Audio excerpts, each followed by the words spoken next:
오늘 우리에게 주시는 하나님의 말씀은 마가복음 8장 1절에서 10절까지 말씀입니다. 그리스도의 십자가의 은혜와 또 부활의 소망이 여러분과 함께 하시기를 기원합니다. 오늘 본문은 빵 7개와 작은 물고기 몇 마리로 4,000명을 먹이신 예수님의 기적 이야기입니다.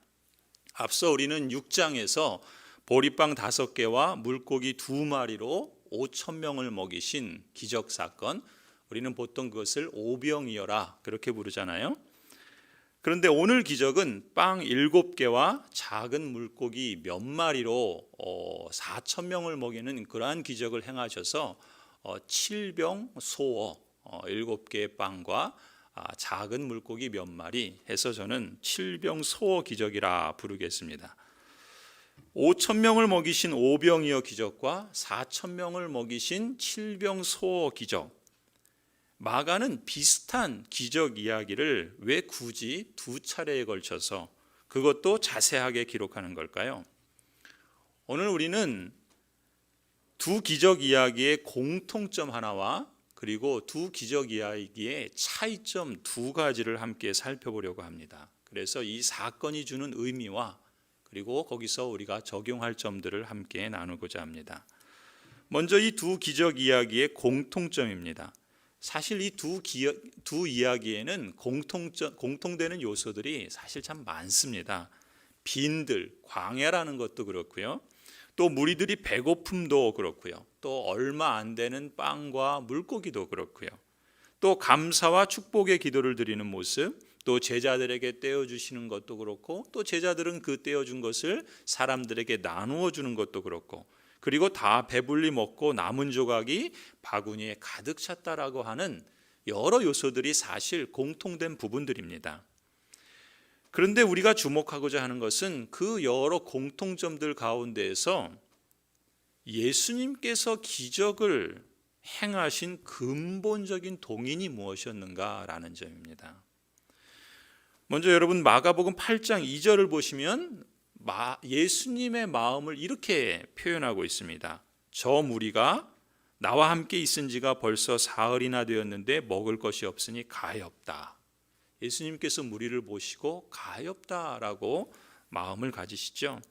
또 오병이어 마가복음 6장 33절에서는 오병이어 기적의 경우도 보시면 예수께서 배에서 내려서 큰 무리를 보시고 그들이 마치 목자 없는 양과 같으므로 그들을 불쌍히 여기셨다. 이런 마음을 가지신 것을 표현하고 있습니다. 그러니까 오병이어 기적에서 예수님께서 무리들을 불쌍히 여기셨다라는 표현과 오늘 칠병소어 기적에서 예수님께서 가엾다라고 하신 이 표현의 단어는요, 사실은 그 원어로 보면 같은 단어입니다. 같은 단어를 쓰고 있어요. 가엾다, 불쌍히 여기셨다라는 것은 한마디로 뭐겠습니까? 긍휼히 여기는 마음이죠. 긍휼히 여기는 마음입니다. 그런데 이 단어는 그 긍휼히 여기는 마음을 어떻게 표현하고 있냐면, 어느 정도나 긍휼히 여기냐면 그 단어에는 원어적인 의미가 우리의 오장육부가 끊어질 정도로, 이 오장육부가 너무나 아프고 고통스러울 정도로 불쌍히 여기고 사랑하는 마음을 이 단어로 쓰고 있다라는 것입니다. 그러니까 예수님은 이런 마음으로 5,000명을 먹이시고 또 4,000명을 먹이셨던 거예요. 그런데 마가복음을 보면은 이 단어를 이 오병이어 칠병소어 기적에서만 사용되는 게 아니라 이 외에도 2번 더 사용합니다. 어떤 경우에 사용하는가를 보면 마가복음 1장 41절인데, 이때는 예수님께서 나병 환자를 고치실 때 이 나병 환자를 불쌍히 여기셔서 깨끗게 해주시는 모습을 볼 수가 있어요. 또 다른 한 부분은 마가복음 9장 22절인데, 이 9장 22절에서는 귀신 들린 자신의 아이를 예수님께 고쳐달라고 간청할 때 예수님께 불쌍히 여겨달라 이렇게 표현을 합니다. 그러니까 예수님이 기적을 행하실 때 이 마가복음을 보면은 메시아 그리스도로서 사역을 하시는 이 예수님의 그 마음의 근본 동의는 무엇입니까?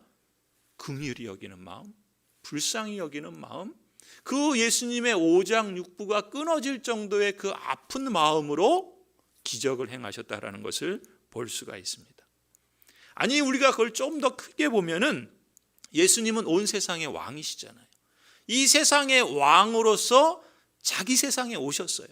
그런데 그 세상이 하나님 보시기에 좋은 세상이 아니라 고통하고 신음하고 아파하는 세상이에요. 그래서 그 고통하는 사람들을 보시고 왕으로서 느끼신 그 마음이 무엇이었는가?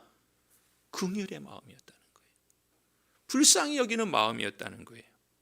그래서 예수님께서 이 세상을 향하신 사역과 또 사랑을 실천하는 사역의 근본 동인이 바로 긍휼히 여기는 마음이었다는 것입니다. 성도 여러분, 이 마음이 사실 하나님께서 우리를 향해 갖고 계시는 마음이죠. 시편 103편 13절 말씀을 보면 부모가 자식을 가엾게 여기듯이 주님께서는 주님을 두려워하는 사람을 가엾게 여기신다 말씀합니다. 자식을 가엾게 여기는 부모의 마음처럼. 또 이사야서 49장에서는 어머니가 어찌 제 젖먹이를 잊겠으며 제 태에서 낳은 아들을 어찌 긍휼히 여기지 않겠느냐. 비록 어머니가 자식을 잊는다 하여도 나는 절대로 너를 잊지 않겠다. 여러분, 어떤 어머니가 자기 낳은 아이를 긍휼히 여기지 않겠습니까? 그런데 요즘 세상은 심지어 그런 어머니도 자기가 낳은 아이를 긍휼히 여기지 않고 학대하는 경우들을 우리가 보고 듣잖아요. 사람은 그렇다 할지라도 하나님 뭐라 그러십니까? 비록 어머니가 자식을 잊는다 하여도, 세상은 그렇다 하여도 하나님은 절대로 너희를 잊지 않겠다. 이게 우리를 향하신 아버지의 마음이라는 거예요. 여러분, 긍휼히 여기는 마음은 그저 참 안 됐다 이렇게 마음의 탄식으로 그치는 것이 아닙니다. 움직이는 거예요. 마음이 움직이는 겁니다. 마음만 움직이는 게 아니라 어떤 대가를 지불할지라도 몸이 움직이는 것을 두고 성경은 긍휼이라 이렇게 말씀합니다. 여러분, 이걸 단적으로 보여준 증거가 뭡니까? 예수 그리스도의 성육신이죠. 예수 그리스도의 성육신입니다. 그리고 무엇입니까? 예수 그리스도께서 십자가에서 고난을 받으시고 죽으심이죠. 그리고 다시 부활하심으로 우리를 살리시고 우리를 구원하신 그 행위가 바로 하나님의 긍휼에서 비롯된 것 아니겠습니까? 그래서 사도들은 한결같이 이렇게 고백합니다. 사도 베드로는 베드로전서 1장에서 이렇게 고백해요. 우리 주 예수 그리스도의 하나님 아버지께 찬양을 드립시다. 하나님께서는 그 크신 자비로 우리를 새로 태어나게 하셨습니다. 그리하여 그는 죽은 사람들 가운데서 예수 그리스도가 부활하심으로 말미암아 우리로 하여금 산 소망을 갖게 해주셨습니다. 베드로만 그렇게 고백하는 게 아닙니다. 사도 바울도 그렇게 고백을 합니다. 에베소서 2장 4절에서 이렇게 말합니다. 그러나 하나님은 자비가 넘치시는 분이셔서 우리를 사랑하신 그 크신 사랑으로 말미암아 범죄로 죽은 우리를 그리스도와 함께 살려주셨습니다. 여러분은 은혜로 구원을 얻었습니다. 하나님께서 그리스도 예수 안에서 우리를 그분과 함께 살리시고 하늘에 함께 앉게 하셨습니다. 그것은 하나님께서 그리스도 예수 안에서 우리에게 자비를 베풀어 주신 그 은혜가 얼마나 풍성한지를 장차 올 모든 세대에게 드러내 보이시기 위함입니다. 디도서 3장에서도 또 덧붙여 이렇게 말합니다. 우리를 구원하셨습니다. 그분이 그렇게 하신 것은 우리가 행한 의로운 일 때문이 아니라 그분의 자비하심을 따라 거듭나게 씻어주심과 성령으로 새롭게 해주심으로 말미암은 것입니다. 이처럼 하나님의 긍휼, 하나님의 자비하심, 하나님의 불쌍히 여기신 그 마음이 예수 그리스도를 통해서 행동으로 실천으로 나타난 것이 바로 우리의 구원이 아닙니까? 그래서 사도 베드로는 다시 한번 베드로전서 2장에서 말씀합니다. 여러분이 전에는 하나님의 백성이 아니었으나 지금은 하나님의 백성이 되었고, 전에는 자비를 입지 못한 사람이었으나 지금은 자비를 입은 사람입니다. 성도 여러분, 이 진리가 그리스도인인 우리에게 왜 중요하겠습니까? 우리 그리스도인들이 하나님께 어떠한 사랑을 받았는가, 하나님께서 우리를 향하신 그 마음이 어떠한가라는 것을 우리로 일깨워 주시기 때문에 중요한 것 아니겠습니까? 그뿐이 아닙니다. 우리 그리스도인들이 이 세상을 살아가면서 우리를 구원하신 하나님의 목적이 있는데, 그 목적을 성경은 그리스도의 대사라 그렇게 부르지 않습니까? 그렇다면 우리 그리스도인들이 그리스도의 대사로서 이 땅에서 어떤 사역을 하든 그 사역을 하는 근본 동인도 마찬가지라는 점이죠. 사도 바울은 로마서 9장에서 하나님의 언약 백성을 두고서 긍휼의 그릇이라 이렇게 부릅니다. 우리가 긍휼의 그릇이다 이렇게 표현하고 있습니다. 그래서 고린도전서 7장을 보시면 사도 바울이 자신의 사역을 어떤 마음으로 행했는지, 자신이 어떤 사역에 동참하든 자신은 주님의 자비하심을 힘입어서 믿을 만한 사람이 된 사람이다, 그런 자의식을 갖고 행했던 것을 보게 됩니다. 이처럼 하나님의 긍휼은 움직입니다. 하나님 아버지로부터 성자 예수 그리스도에게로 움직이고, 성자 아들 예수 그리스도로부터 그리스도의 제자들, 하나님의 언약 백성인 우리 그리스도인들에게 움직입니다. 불쌍히 여기는 마음, 긍휼을 실천하는 행동, 이것은 왕이신 하나님의 자녀들, 곧 하나님 나라의 언약 백성들의 대표적인 특징입니다. 하나님을 닮은 성품이고 또 교회 사역을 하는 본질입니다. 그래서 예수님께서 강조하여 말씀하십니다. 마태복음 9장에서 내가 바라는 것은 자비요 희생제물이 아니다. 너희는 가서 내가 바라는 것이 자비요 희생제물이 아니라는 이 말씀이 무슨 뜻인지 배워라. 마태복음 18장에서도 말씀합니다. 내가 너희를 불쌍히 여긴 것처럼 너희도 내 동료를 불쌍히 여겼어야 할 것이 아니냐. 성도 여러분, 하나님께서 친히 명하시고 또 하나님께서 기뻐하시는 것이 바로 긍휼입니다. 세상을 향해서 그리스도인이 있어야 할 자리, 그것이 사역이든 그것이 인간관계이든 우리에게 긍휼이 요구됩니다.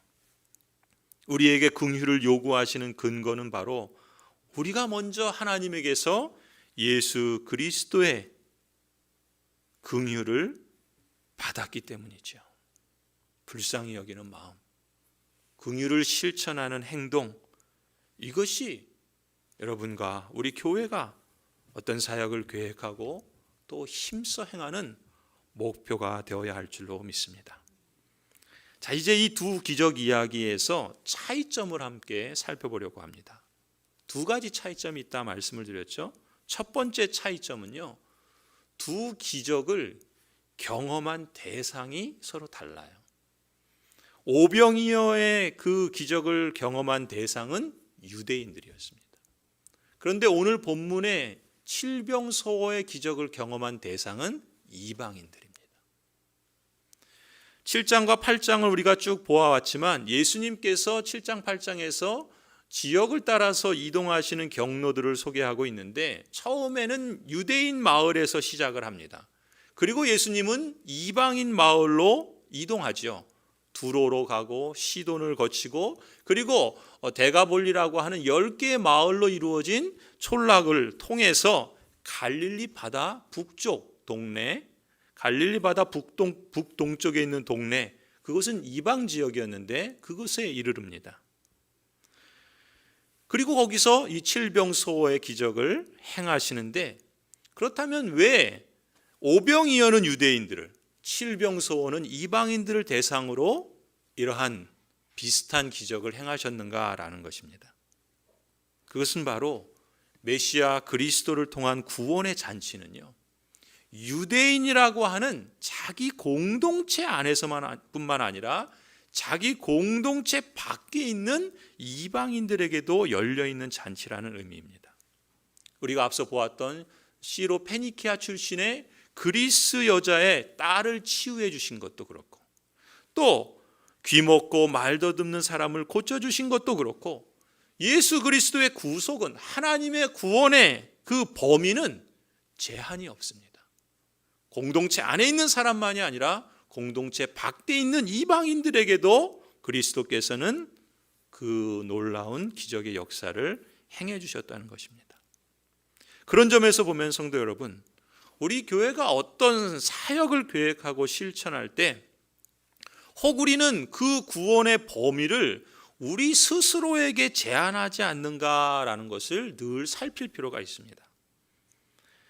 사실 자연스러운 것은 우리는 먼저 우리 교회 공동체 안에 있는 성도들을 위한 사역이 아무래도 먼저 떠오르고 또 거기에 마음이 가지 않겠습니까? 가령 경제적으로 또 사회적으로 또 영적인 어려움에 처한 성도들을 돕는 거라든지, 또 다음 세대를 위한 장학 사업을 한다든지, 또 우리 교회 안에서 성장한 사역자나 선교사를 키우는 것이라든지, 그래서 저와 장로님들을 비롯한 교회의 지도자들은 성도들 가운데 구제나 장학이나 또 사람을 키우는 일에 힘써야 할 줄로 믿습니다. 그래서 경제적인 어려움에 처한 성도는 없는지 돌아보고 살피는 일이 중요한 것이죠. 특히 안수 집사님들과 권사님들은 성도들을 구제하기 위한 목적으로 세우신 직분입니다. 여러분이 그 직분을 받았다면 그 직분의 본연의 역할이 무엇인지를 인식할 필요가 있어요. 그리고 그것에 동참하기 위해서 힘쓸 필요가 있습니다. 그것이야말로 성도된 마땅한 책임일 뿐만 아니라 그것이야말로 그리스도께서 찾으시고 기뻐하시는 모습이라는 것입니다. 여러분, 우리가 사순절 믿음의 도전이라는 이 경건 훈련을 하면서 사랑의 빵 구제연금 모금을 하지 않습니까? 그 이유도 무엇입니까? 바로 긍휼의 마음을 실천하자는 뜻 아니겠습니까? 주님이 기뻐하시는 실천이라고 믿습니다. 또 어려움에 처한 성도들은요, 교회 지도자들에게 자신의 어려움을 말하고 또 도고의 기도를 요청하셔야 합니다. 또 교회가 도와주는 것을 부끄러워하거나 수치스럽게 여길 이유가 없습니다.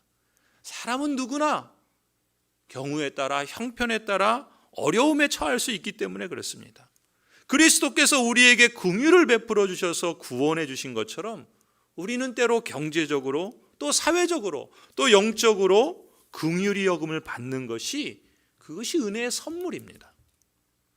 그렇기 때문에 긍휼히 여김을 받을 때 부끄럽게 여기기보다는 감사하는 마음을 가지면 됩니다. 그리고 열심히 살고 최선을 다해서 일하면 됩니다. 그래서 경제적으로 형편이 좀 나아지면, 사회적으로 영적으로 좀 더 나아지면 그때는 도움을 받은 여러분이 누군가에게 교회를 통해서 감사의 마음을 나누어 주면 됩니다. 그것이 마태복음 18장 33절에서 내가 너를 불쌍히 여긴 것처럼 너도 내 동료를 불쌍히 여겼어야 할 것이 아니냐 하신 이 예수님의 말씀에 순종하는 방법입니다. 그뿐만이 아니죠. 교회 지도자들은 또 공동체 안에 있는 성도만이 아니라 우리 교회 공동체 밖에 있는 사람들, 가령 우리 마을 또 지역사회를 향해서도 긍휼의 마음과 실천을 늘 도모하려고 힘써야 합니다. 혹 사람들의 어떤 형편을 잘 알고 있다든지, 또 주변에서 어떤 어려움에 처한 사람들에 대한 이야기를 들을 때 그것을 귀담아 들으시고 어떻게 하면 도울 수 있을까 하는 마음을 품는 것이 그 시작이라 할 수 있습니다. 또 교회는 이런 사역을 위해서 먼저 마음을 쓰고 또 행동을 할 수 있는 사역팀을 세우는 것도 지혜로운 방법이라 봅니다. 더군다나 지금과 같은 이 코로나 시대를 살아가면서 이제 교회 안에서뿐만 아니라 우리 마을을 향한 사역은요, 더욱더 절실합니다. 그리고 그것은 하나님께서 기뻐하실 사역이라 믿습니다. 다시 한번 강조해 드리지만 초대교회 때 안수 집사를 세운 것, 그리고 우리 한국 교회에서 권사를 임명한 것, 그것은 바로 이런 사역을 우선하기 위함이었던 것을 기억해 주시기 바랍니다. 여러 성도들이 동참하시는 것은 물론이거니와 우리 안수 집사님들과 우리 권사님들의 적극적인 참여를 더욱 요청합니다. 성도 여러분, 이런 과정에서 우리가 늘 유념해야 할 점이 있습니다. 그것은 바로 누구는 안 돼, 무엇 때문에 안 돼 라는 식으로 접근하게 되면 사역이 힘을 얻지 못하게 될 겁니다. 그럴 때일수록 예수님도 과연 그렇게 생각하실까 물어야 하겠습니다. 긍휼의 마음이죠. 이것은 그저 혀를 차고 아무것도 하지 않는 값싼 동정이 아닙니다. 당시 그 문화에서 개처럼 천대하던 이방인까지도 기꺼이 용납하고 구원하신 예수 그리스도의 마음을 우리도 본받으려고 힘써야 할 줄로 믿습니다. 마지막 이 두 기적 이야기에서 두 번째 또 다른 차이점은요, 이 배고픈 사람의 문제를 제안한 사람이 두 기적 이야기에서 서로 다릅니다. 오병이어에서는요, 제자들이 먼저 제안을 해요. 그런데 오늘 본문의 칠병소어에서는 예수님이 먼저 사람들의 배고픔을 거론하십니다. 배고픈 사람들의 문제가 제기되었을 때 사실 두 기적 이야기를 비교해 보시면 제자들의 반응은 차이가 없었어요. 어땠습니까? 오병이어 이야기에서 제자들은요, 배고픈 사람들을 자신들이 먹여야 한다는 생각을 추호도 하지 않았습니다. 마가복음 6장 35절에서 36절을 보시면 제자들이 예수님께 이렇게 말합니다. 여기는 빈들이고 날도 이미 저물었습니다. 이 사람들을 해쳐 제각기 먹을 것을 사 먹게 근방에 있는 농가나 마을로 보내시는 것이 좋겠습니다. 제자들은 사람들이 알아서 보내서 그들이 알아서 먹도록 하자라고 제안을 하죠. 그래서 예수님께서 37절에 뭐라 그럽니까? 너희가 먹을 것을 주어라 라고 말씀하시죠. 그때 제자들이 뭐라고 반응해요?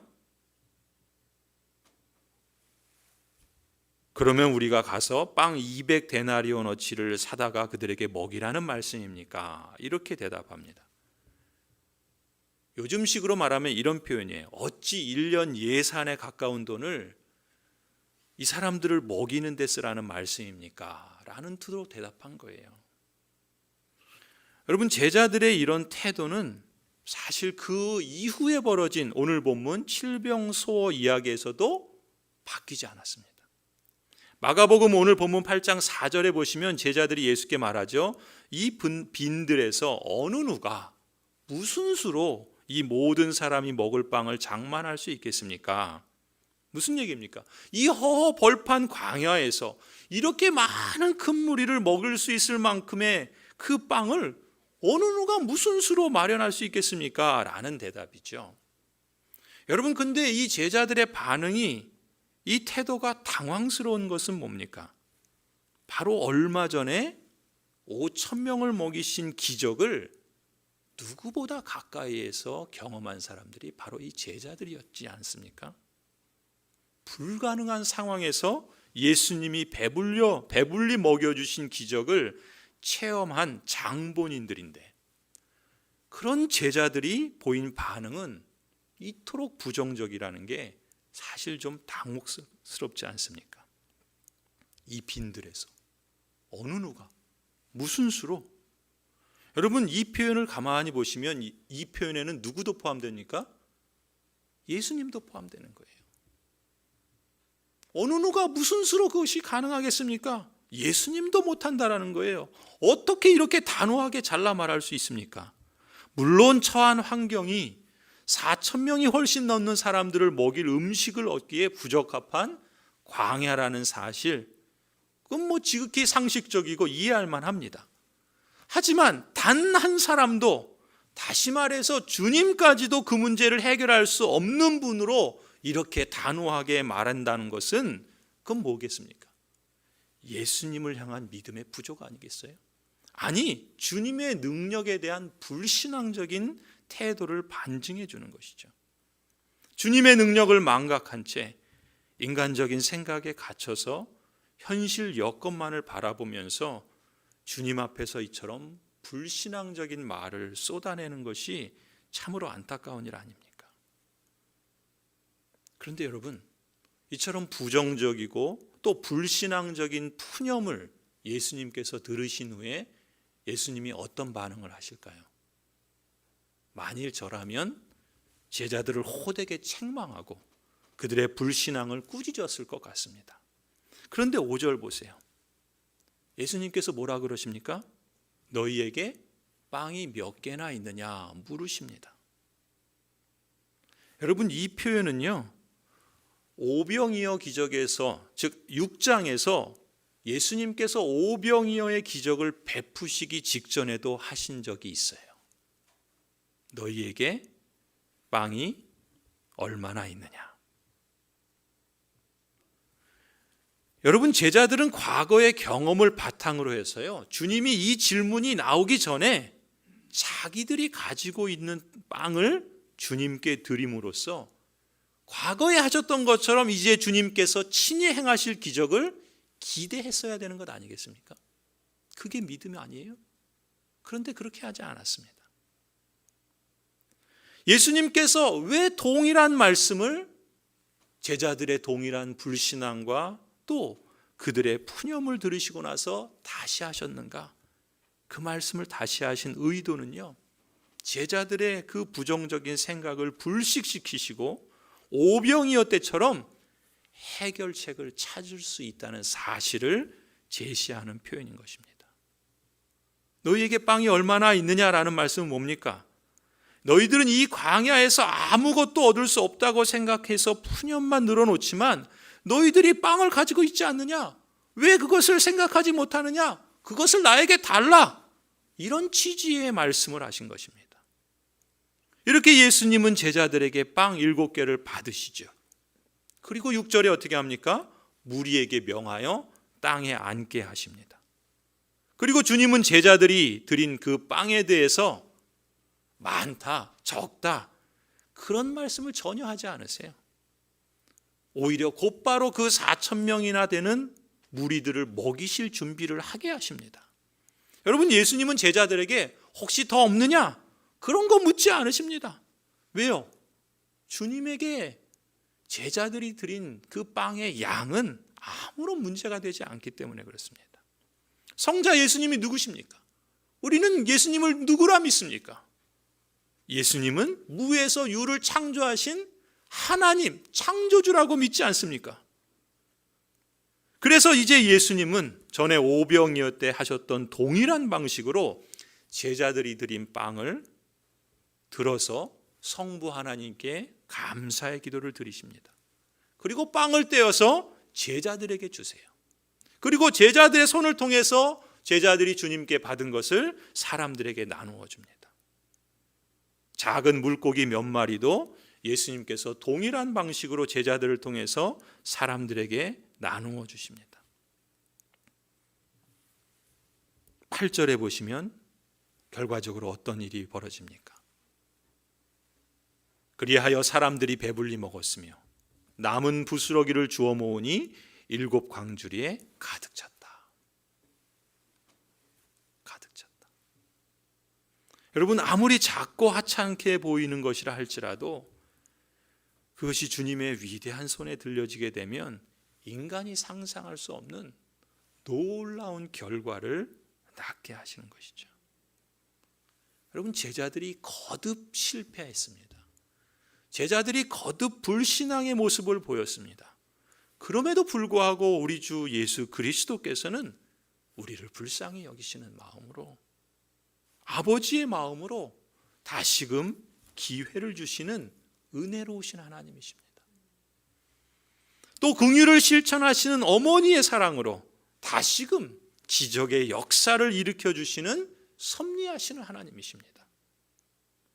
고양제일교회 성도 여러분, 오늘 말씀을 통해서 우리 주님께서는 그리스도의 대사로서 우리 교회와 여러분이 성숙을 향해 추구해야 할 것이 무엇인가 되짚어 보도록 초대하십니다. 어느 누가 무슨 수로 대응했던 제자들의 실패와 그 불신앙의 경험을 우리의 실패와 불신앙을 변명하는 그런 핑계거리로 삼지 마십시다. 오히려 그들의 실패했던 것, 그들의 불신앙의 그 경험들을 우리가 거울 삼아서 너희에게 빵이 몇 개나 있느냐라고 예수님이 우리에게 물으시기 전에 우리는 비록 우리 가진 것이 적다 하더라도 주님께 대한 믿음으로 최선을 다해서 드림으로 하나님께서 친히 이루실 그 놀라운 기적의 역사들을 소망하십시다. 기대하십시다. 그리고 실감하시게 하실 줄 믿습니다. 그럴 때 더욱 열심으로 우리는 하나님 나라를 증거하는 복된 공동체가 되리라 믿습니다. 소망의 하나님께서 친히 우리 교회의 모든 지도자들과 모든 성도들에게 선한 능력으로 굳세게 해주시기를 간절히 축원합니다. 기도하시겠습니다.